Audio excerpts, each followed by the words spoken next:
Baguio! Lamig doon! Woo! Makakapag-relax din sa wakas!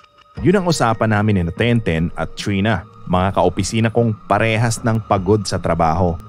Huwag na tayong magdala ng laptop ha? Promise, work-free zone to! Oo nga, Calvin. Walang email dyan. Relax lang.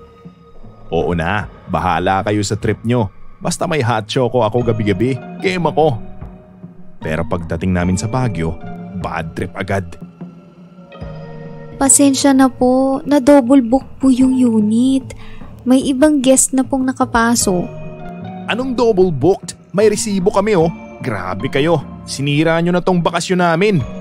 Na bad trip kaming lahat. Kaya nauwi kami sa isang maliit na coffee shop sa Session Road.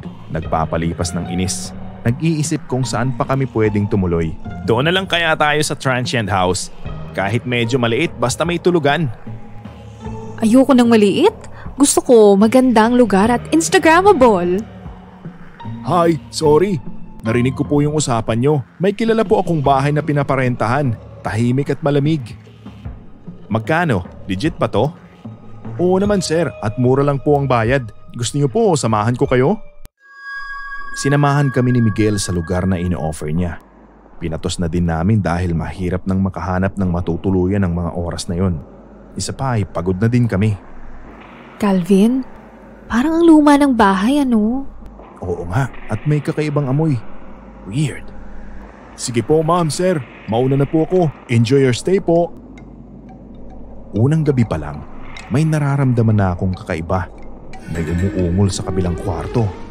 Akala ko si Trina o si Tenten pero parehas silang tulog. Bro, may nakita akong babae kanina. Nakaputi. Dadaan sa hallway tapos biglang mawawala. May boses sa CR. Sabi, umalis na kayo.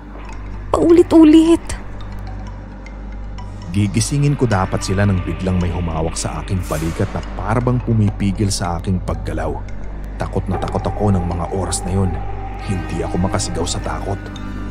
Tenten! Trina! Gumising kayo! Ah! Nagising ako, pawis na pawis. Laking pasalamat ko dahil panaginip lang pala ang lahat. Tiningnan ko si Tenten at Trina. Sila ay mahimbing na natutulog. Subalit, kahit panaginip lang yun, ay andun pa din ang takot ko. Kinuwento ko ang napanaginipan ko kay Tenten at Trina at doon ay napagkasunduan naming umalis na sa lugar na yon. Pero laging may aperya. Sumakit ang tiyan ni Trina, nawawala yung susi ng gate at kung ano-ano pa. Parang may pumipigil hanggang inabot na naman kami ng dilim. Dahil ayaw na naming mag-overnight doon ay pinilit naming makaalis. Subalit may narinig kaming bulong ng matanda. Hindi kayo pwedeng umalis! Takot na takot kaming tatlo. Naghihiyawan at mabilis kaming kumaripas ng takbo. Tumuloy kami sa isang mamahaling hotel at kinabukasan ay binalikan namin ang coffee shop.